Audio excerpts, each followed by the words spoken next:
Okay, now moving on to the next idea, which is the zero property of addition and multiplication. So this is actually two separate properties. So the first one is the zero property of addition, which simply states that adding zero to anything doesn't change its value, which obviously makes a lot of sense. 12 plus zero is still zero because you just aren't adding anything. Now the zero property of multiplication says that multiplying any number by 0 makes it evaluate to 0. And this also makes sense. 12 times 0 is 0 because this is essentially saying 0 groups of 12, which basically means you don't have anything. So both of these properties are basically used to simplify more complicated equations, and you will see here. So once again, this is just practice. Just go ahead and apply the properties that I just taught to you and see if you can solve these equations. Okay, now that you've answered all the questions, we can go through them. So, simplify. 8 times 0. Well, according to the zero property of multiplication, any number times 0 is equal to 0. So you know that number 1 is 0. That's right.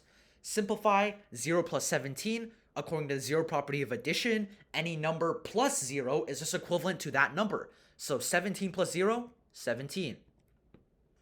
Now this is where it gets a little bit more tricky. You see this. Simplify, parentheses, x plus 5 times 0 times, parentheses, 31 plus y plus 0.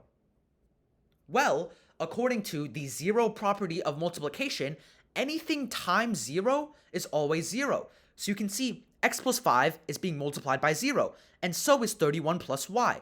So both of these evaluate, so this whole thing, parentheses, x plus 5 times 0 times 31 plus y, evaluates to 0. So then your expression simplifies into 0 plus 0, which is obviously 0. And then question number 4, simplify parentheses x plus 1 times 0 plus 1 times parentheses y minus 2 times 1.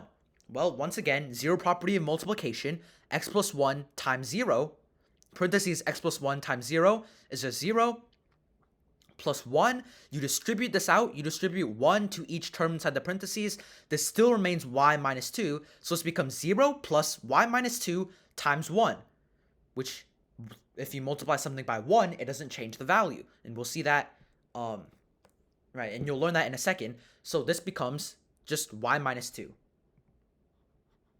right.